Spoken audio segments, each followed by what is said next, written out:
Lil Brunson back at you with the back at you, and I am the best reporting on the Eagles. Listen, I love my team and my organization, but that don't mean we perfect.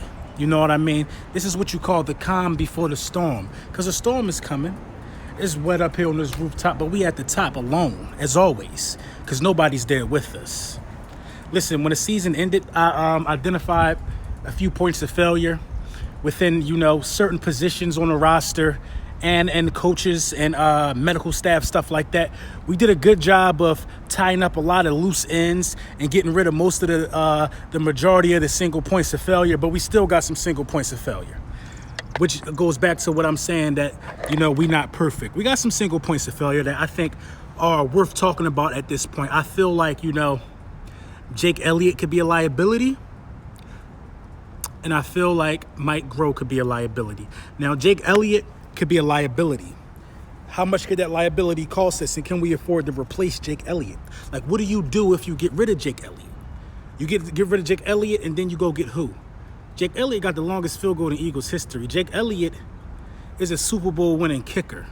Jake Elliott has made field goals, clutch field goals in the Super Bowl. Remember that field goal that put us up 8 when we were up 5? Jake Elliott was a part of help closing the deal. I know the strip sack helped. They needed a lot. They needed 8. But Jake Elliott was a part of closing the deal and stretching it out to 8. I don't think Jake Elliott is as much of a liability as Mike Groh. Now, Mike Groh could potentially cause us the season. Starting off slow due to amateur play calling and due to just being scared and due to just things that shouldn't be happening in certain situations on the football field could cause us. We got a Super Bowl championship roster. Now, this is the way I see it. If Mike Groh cost us, then Doug Peterson cost us. How much of a rope do you give Mike Groh, knowing that he's already admitted as to not being able to put Golden Tate into the game plan? You know what I mean? Listen, when you this high up, well, look at that back there. Look at that. When you this high up, you know that you're a champion. Might not make sense to some of y'all, but it's like I'm talking directly to the champions. Anyway, back to what I was saying. Listen, Mike Groh, I think he could cost us, man. I think Mike Groh needs to... I think Doug Peterson, from the beginning of the season, Doug Peterson needs to call the plays. I don't think Mike Groh is needed. I think Doug Peterson need to Andy Reid this situation, man. He need to call the plays and be the head coach. We want to succeed. Doug Peterson has proven that he could do that he could call the plays and he could win a Super Bowl. Now, in the Super Bowl season, Doug Peterson didn't call a lot of the plays, but Doug Peterson was very much involved on how these plays get called. Doug Peterson trusted his personnel. Remember, you want to go Philly? They asked the head coach. He said, yeah, let's do it. Doug Peterson calls the shots. Mike Groh looked like an amateur last year, man. We ain't got time to lose 3 or 4 games due to not picking up a 4th and 1, or due to not kicking the field goal in the right time. Now, going forward and not getting it, I understand that. But it's the play calling. It's the manner in which you don't get it. Remember that play against Dallas where DeMarcus Lawrence, Carson Wentz was a runner. DeMarcus Lawrence stopped Carson Wentz for no gain, for a loss of yards on a run or whatever. Why would you call a play like that? Why would you call a bootleg jet sweep to the side of one of the best edge rushers in the game, in DeMarcus Lawrence? That's just poor play calling, man. And you know what I mean? Poor play calling cost us a lot. Not as much on the defensive side of the ball as to where technique cost us. But some of the loose ends that had to be tied up involved the medical staff. We got with that. Mike Groh, I was very disappointed with Mike Groh last season. I feel like Mike Groh should have been fired. You know what I mean? Jake Elliott was iffy. You know what I mean? I'm not expecting you to be 100%, but Jake Elliott missed some chippies last season. I wasn't expecting him to go, but I think it needed to be addressed. So I need to talk to him. Good to see he practicing, though.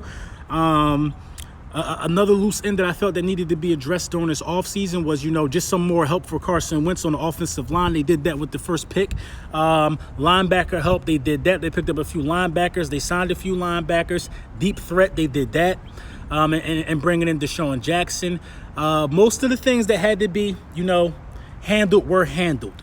But I think the offensive play caller is a big one. I think it doesn't matter who you have out there if you're letting somebody who's treating everything like amateur hour, fail you at the end of the day. I mean, Mike Groh had a pretty solid offense last year. He couldn't get Golden Tate involved. You know what I mean? Now, Golden State came to the team in the middle of the season. I don't even know what made us use that pick. I mean, you know what I mean? It seemed like a wasted pick. It seemed like a bad pick now in hindsight, but that's neither here nor there.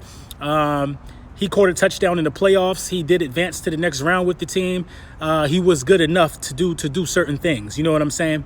So at the end of the day, I don't think the pick was totally wasted. We didn't give away a first round pick for him, but at the same time, you expect a guy to come in and automatically contribute. And if you know you're going to get a new piece. Like, if I'm the offensive coordinator, if I'm on the offensive staff, I'm getting with the X's and O's immediately, trying to incorporate this new piece. There's no point in going after somebody, getting them, and then you don't let them shine, or you make excuses as to why he wasn't implemented in the offense correctly. You know, at the end of the day, every team has loose ends. No team is walking into this thing perfect. You know what I mean? If memory serves me correct, the Super Bowl world champions are down the tight end. You know what I'm saying? But at the end of the day, what do they have? A Super Bowl winning coach.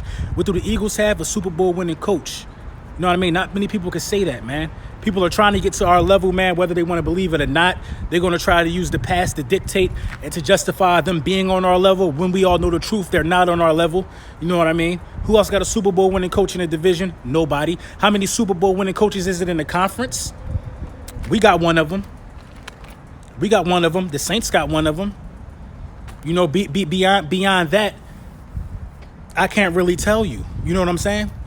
I can't really tell you beyond that. But at the end of the day, man, Pete Carroll, I'm sorry, but at the end of the day, you know, we're here to do a job. And, you know, I think we tied up most of the loose ends. It's anxious. I think that if Mike Groh calls questionable plays 2 weeks in a row, being the first week and the second week, you got to replace them now, because you can't start off slow with this roster. This roster needs to get off going, because at the end of the day, we are looking to get a seed. And we got the best chance in the division to do that, man. Let me know what y'all think in the comments.